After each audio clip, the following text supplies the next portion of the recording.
The clock has struck 4 o'clock here in the afternoon on transfer deadline day.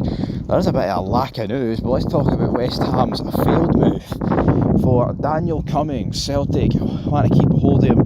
It's rumoured that around $500,000 was rejected, but Celtic are set to make like 350k off him in the summer anyway.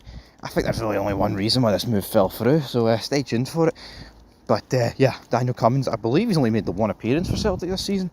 One match in the Champions League, I think he got 10, 11 minutes against Aston Villa. I mean, again, I think it highlights that Celtic's strength up front isn't exactly the best considering what's happened to Kyogo.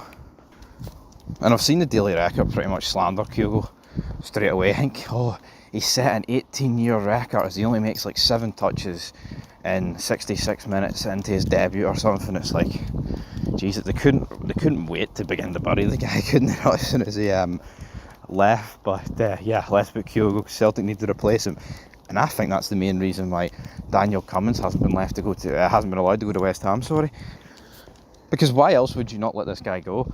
You know, I mean, you're not letting him go now for the sake of 150,000. Is Daniel Cummings going to be worth that 150,000 between now and the end of the season? I mean, potentially. If you don't sign a striker and you've only got a day up front and you've got, Johnny Kenny and then Daniel Cummings, that does leave you weak, I guess. But I mean, I don't think most Celtic fans want Daniel Cummings in their team, being honest. But then saying that, if the kid's worth a damn, coming on in like the 70 plus minutes at Celtic Park at home when you're like 2-3-0 up, that should be real. That should be your bread and butter for a striker, man. That's what you want as a young striker coming on against a tired defence. Hopefully, you know, trying to bag a goal every game or two. So maybe for his sake it could work, but you know, Celtic transfer record in the summer, right?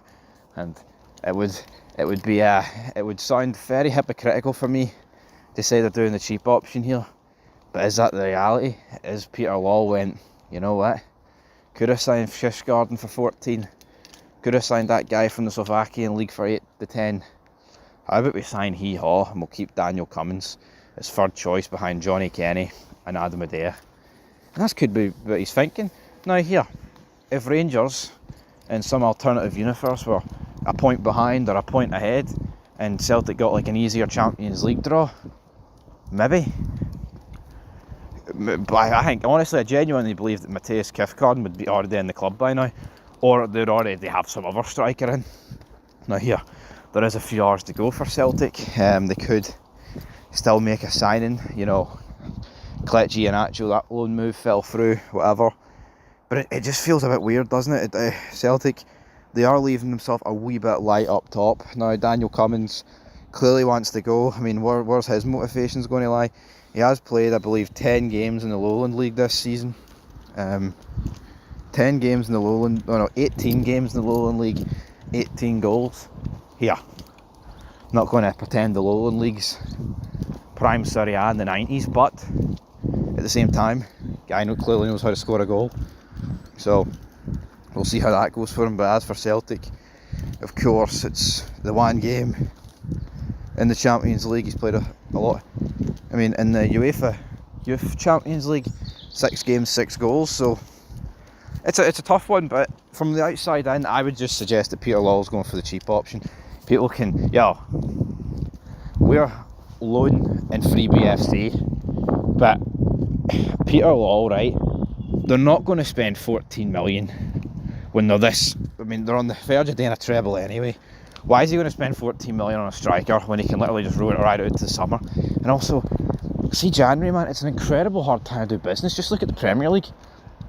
It's like Loans FC. I mean, you're seeing like bids for Ollie Watkins get rejected. If Arsenal bid that in the summer for fucking him, Watkins, I think they would have accepted it. It's the fact it's in January. It doesn't help the fact that John Duran guy left.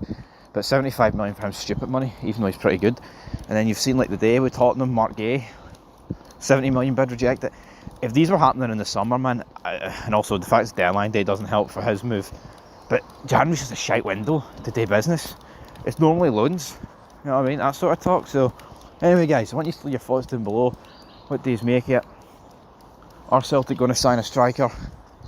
I mean, I say there's more chance of Celtic signing a striker than Rangers actually signing a player. So we'll see how it goes, but we'll be here to cover it. Just a bit of a dead transfer window, folks. I hope something picks up across the leagues. Come on, give us something. Come on, people.